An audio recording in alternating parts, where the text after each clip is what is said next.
Live, but I want to welcome everybody. Bernard Nomberg with the Nomberg Law Firm, and what we've been doing is a couple of days each week, Mondays and Thursdays at 1 o'clock. We bring you conversations with people in all different segments of society, their areas of expertise. And what we're trying to do with these conversations is to share with the community how these different segments of society are helping the public and how they're adopting and adapting to the rules, regulations, and ordinances of our different cities and throughout our state. And I have longtime friend Will Haver Jr. with us this afternoon. Good afternoon, Will. I hope you're doing well, bud. No, I'm great, Bernard. How are you? Doing just fine, just fine. And I want to thank you for spending a few minutes with us. And for those of you who don't know Will, you know his establishments. You know Odie's Tavern in Crestline Village in Mountain Brook, and you know Taco Mama, which is very slowly or very quickly taking over the world from a food standpoint in the South.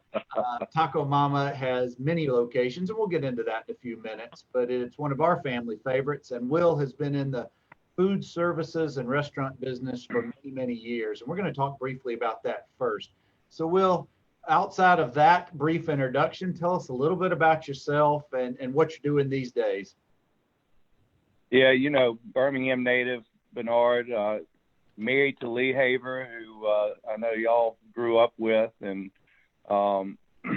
we live here in Birmingham and have two kids, Sam and Elizabeth, who are 13 and 11. And I've been in the restaurant business now for, I hate to admit, over 22 years. And so it is my passion and love. I really don't know too much else besides the restaurant business, but we love it. We live it. And it's tough times right now, but we're making through it. Well, since the pandemic set into place and all of the different changes of society over the last 2 months, every aspect of society has had to change the way they do business, the way that they deal with the public. And the food services industry, restaurants, bars, you name it, they serve such a vitally important aspect of our society. And it doesn't matter how popular your restaurants or your locations are or not, everybody is subject to these new rules and changes. And at least in Birmingham, and I'm only speaking for what I know here in Birmingham and in the state with the governor's proclamations, curbside is really where it has evolved to, or pickup or delivery. So kind of talk to us a little bit about your restaurants and how y'all are serving the public, because I know that there's so many people who crave and miss their favorite restaurants, and they're just trying to make it work. It's already tough enough in your business to stay alive and to stay afloat. But what are you doing now that really helps to serve the public? Yeah, when this pandemic happened, it was hard to adjust, and some of us are still trying to adjust. The restaurant business is a very tough business, and there's a lot of moving parts, and it takes a lot of revenue in order to turn a profit, to be successful. And, there's a lot of positives that I feel have come out of this crisis, and relationships, the communities that are supporting us now have been, unbelievably supportive, and also to really taking care of our team members who really need them to step up right now. But, going curbside and to go, we knew was not going to allow us to make money, but we were just grateful and thankful that our restaurants had the ability to adapt to that, because if you think about the restaurant business, not all restaurants are equal. And so when you're talking about fine dining or you're talking about certain types of restaurants, it was not as easy for them to adjust, and some still have not been able to adjust. The way they're set up, and for us, it was, the first goal was to stay in business. The second, obviously, if we were going to be open, to keep our team healthy, and then the last thing was to keep people working and try to soften the blow in this crisis, and we've been able to do that. Now, this is week 7 for us. A lot has progressed. You learn a lot more about the virus and how serious it is, and you learn. We always took in our industry hygiene and sanitation seriously. It is a big part of what we do. We've always had those healthy habits. Obviously, in this pandemic, though, we've elevated all that. So, washing your hands frequently for 20 seconds, lathering and before rinsing or more, and sanitizing high-touch objects and surfaces, eliminating, unnecessary contact with people. These are all things that we've implemented and continue to look to enhance as this progresses and continue to adapt. Well, Will, one of the beauties of social media allows us to have these kind of conversations and push them to the public. But one of the things I want to share that we hadn't touched on yet, but through social media, at least with Odie's, one of my favorite places because it's so close to our office, is that through social media, you're still reaching the public and letting them know what's going on at Odie's or Taco Mama, etc. So I want to show you guys just a little bit. I'm going to hit screen share, so hopefully I'll do this right. And through the screen share, you should be able to see, this is the Odie's Tavern Facebook page. And you can see as recently as 2 days ago or yesterday, crawfish that you guys are selling. And then if you keep scrolling down, guys, I don't know if you realize this, but they're still having live music. You had Alan Barlow recently. Rockstar was live recently. So I want you to and I'm going to stop sharing that, Will, and come back to you, but I want you to tell us some of those things about how you're still reaching out to your fans who love the place or new customers as well through this. Yeah, absolutely. And I appreciate you recognizing that. It's, one of the things that we wanted to do in this time was maintain the spirit of both Odie's and Taco Mama. We're very lively places. And so we didn't want to lose our personality, and we didn't want to lose our guest interaction because, the feel and the culture of what we do, we got to keep strong. So musicians on the Odie's side have always been a huge part of the 30-year history and the success of Odie's. And, live music has always played a big part.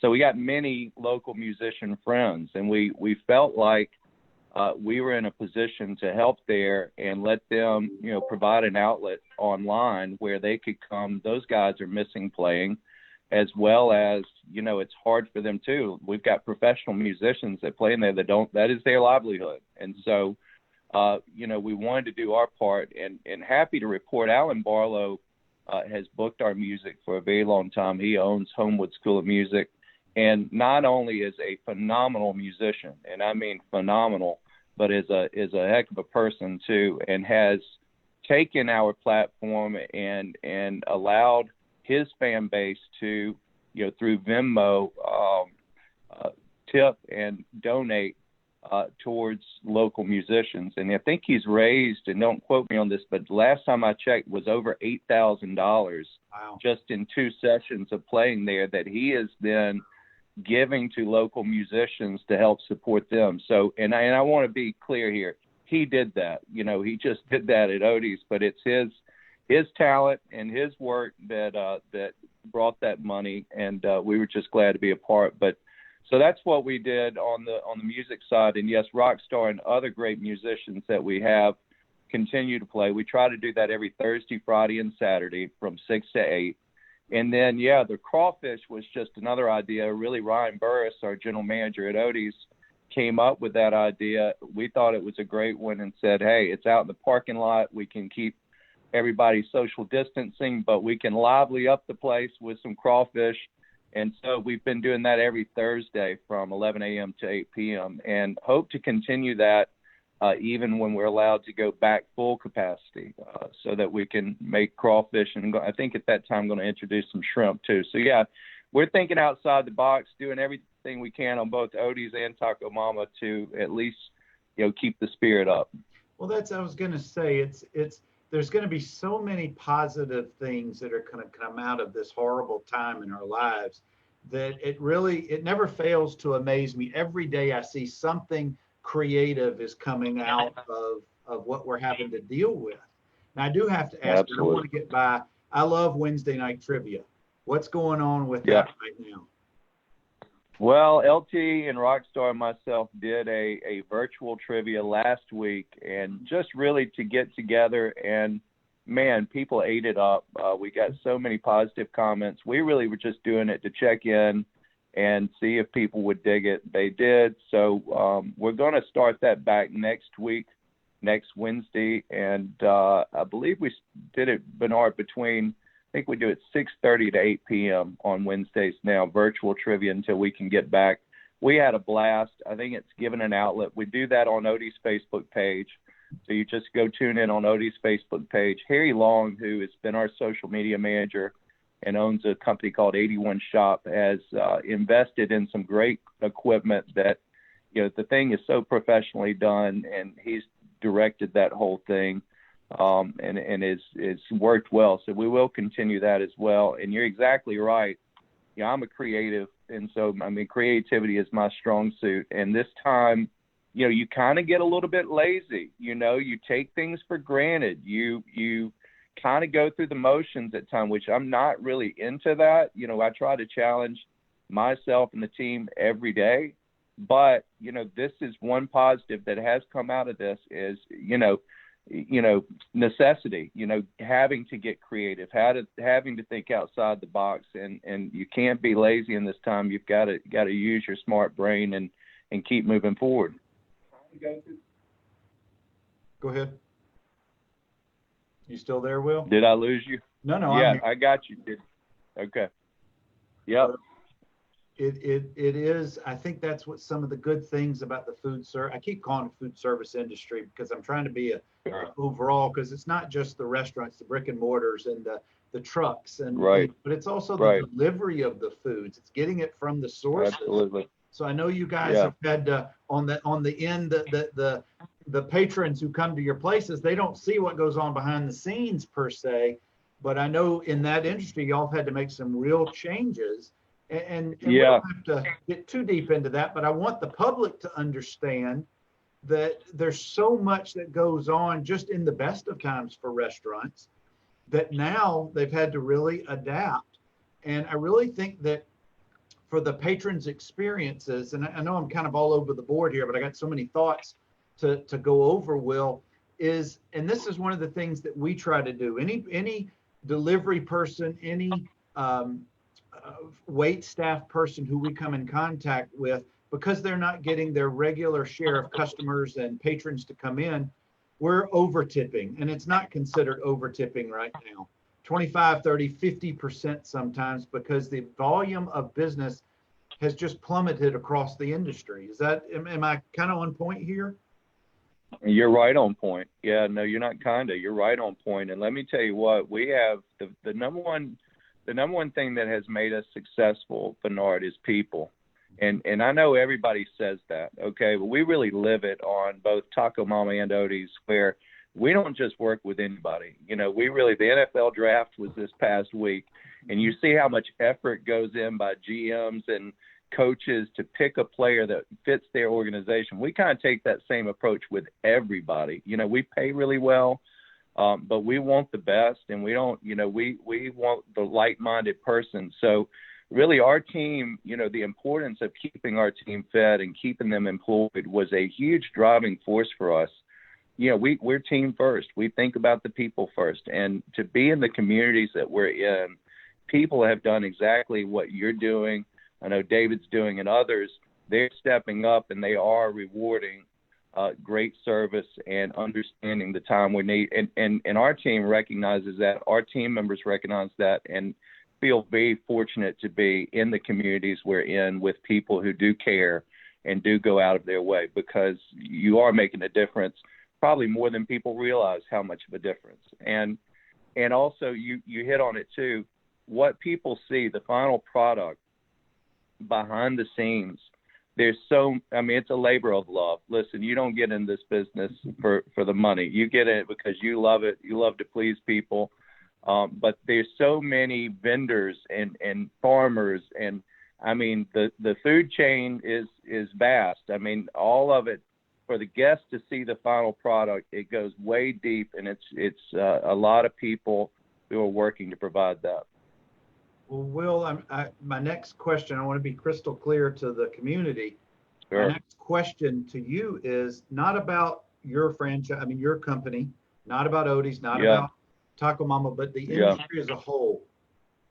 I have seen in the past that delivery personnel positions have come open. Are you aware in the food service industry where potential jobs during this time period may be available for people? Oh, absolutely. Yeah. Talking about our group, we really are looking for talent right now because we know talent's out there, and it's a good time to pick up what we call unicorns, talented people that are rare, and so, yes, because of restaurants or people in this industry adapting, they had to create new lines of revenue to stay afloat. And one of those is delivery, on our side, whether you're talking about catering, whether you're talking about individual orders. So yes, even for people that wanted a part-time gig, there's jobs out there, there's work available, and with good groups that really would value them. Well, let's kind of shift a little bit of our focus to the current status of our city ordinances and what our state laws are in place. We have the governor this week put into place, at least for the next week or two, I forget the deadline, maybe the 15th of May, is safer at home.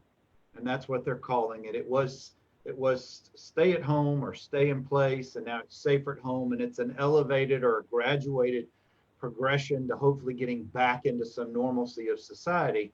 But folks are still going to be very cautious, I would think. I could be wrong, maybe it's just me, are going to be cautious about getting back into public restaurants, getting back into their favorite local spots that they enjoy going to. So I want to address that part with you, Will, about the approach that you're hearing from your colleagues or competition, or what you guys are thinking over the upcoming. Today is the 30th or 29th of April. They all run together. But we're quickly getting into May. So talk to us a little bit about that thought process. Yeah, so we're preparing for that now. May 15th, you're right on, is when we'll be allowed to operate at half capacity, and the tables have to be 6 feet apart.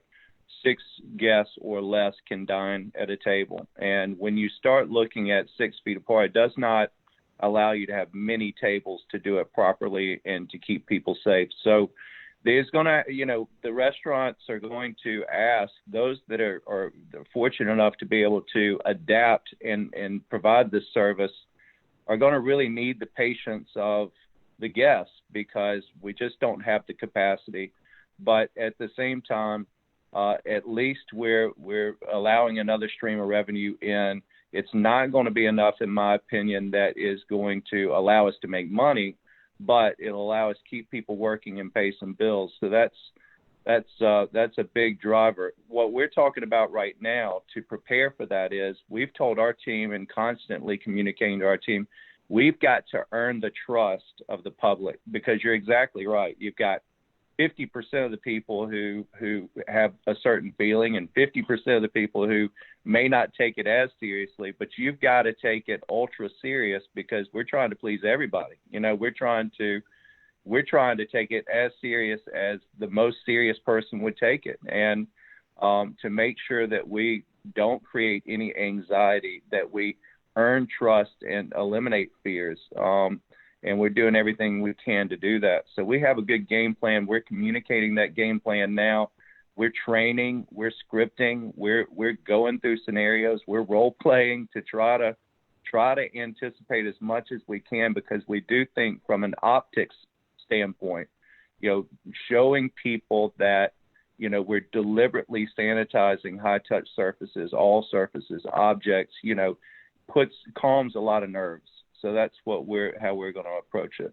And for a company that owns so many different locations in different parts of the state and different states, that's no easy task in comparison to somebody who just has one standalone brick and mortar. Because I'm envisioning one of the worst case scenarios, somebody is at their table, they don't cover their mouth, they sneeze everywhere, another patron freaks out, and you got a house, not a house full, an accommodated amount in there. How are you going to deal with it? So I know that you guys are putting in place that protocol, just what you said, to make sure that the public is comfortable and understands what y'all are doing proactively. Ooh, that's not well. No, it's not tough. And listen, everybody that I've talked to in our industry, restaurant professionals, they're all taking this seriously, and they're doing the same thing. They understand, that this is serious, and they understand they're going to have to earn the trust of the public again. And we're starting over in some ways. And so I think with everybody focused on it, and I think with everybody working together, I think it's going to be okay, but we've got to live these habits, and we've got to develop these habits. It's habits. We've got to form the habits, and that takes a little bit of time. It's not easy for anybody. It's definitely not easy for those who have multiple locations, like you said. One of the positive things for me that's come out of this is Zoom meetings. Was my first introduction into Zoom, like you and I are on. Yeah. And I get the opportunity, as I told you, I don't enjoy these. So looking at myself, I'm like, oh my goodness, Will, but I'm looking at the dark circles under my eyes, because it has been day and night for 7 days a week to try to make sure that everybody is prepared, that we have everything that we need. They have the right tools. They understand. And it starts with our team. We got to protect our team first. And if we protect our team, then we're protecting the guests. So that's kind of how we play it. Well, Will, we're getting close to the end of our conversation, and I sure appreciate your time. Not going to let you go just yet. A couple more comments and questions. And for those of you who are just joining us, I'm with Will Haver Jr. Will is the proprietor and owner of Taco Mama and Odie's Tavern. And speaking of Taco Mama, you've got locations in North Carolina, in Tennessee. So you've got different states, different laws in different states, maybe ordinances as well in those towns where you are. So I know that just adds more information your people have got to digest. I didn't mean to use digest, but to incorporate into your decision making. So whether you're sitting in Birmingham or in Tennessee or in North Carolina, all of this is applicable across the board for your company. And I just want people to understand that. Yeah, it is. And yes, you're right. The governors of those states, are commanding their states, and then it gets passed down to county and then city guidelines and ordinances, and the way we've kind of approached that is obviously we're staying in tune to those, but we feel like if we live the right habits and we create the right habits, that it's gonna be fine. We want to take this seriously, and so it doesn't matter what state you're in. You need to be creating those habits and living those habits, and it's just the new way. Will, a couple of follow-up final questions for you. Are you still doing curbside call-in and pickup? Absolutely, yeah. We still do curbside call-in and pickup and catering. That's worked well for us. Some restaurants better than others, and it's been tremendous support, but just cannot wait until we have the opportunity to get back and do what we do. And, I can't tell you how many times I'm sure all of us have said, won't take it for granted. Didn't feel like I took it for granted before, but man, you sure do miss it when it's gone, because we all, got to experience some great things, and we'll get back there. There's a lot of positives that come. We may need a reminder, but relationships and the importance of relationships and what we do every day, we just love it and can't wait to get back. Well, you kind of answered my last question about giving the public some sense of a positive vibe, of a good feeling of confidence that once May 15th rolls around, y'all are going to continue doing all of those really positive for the public things that you've always done. Such great customer service. Yeah. Well, I think everybody will be a little bit kinder, and appreciate the relationships and appreciate the experiences a little bit more. I know we will. Me as an individual, I will. I know our team, we've had many conversations and just, love what we do and cannot wait for the opportunity to get back. And we will. And we'll come out of this better and stronger than we were before.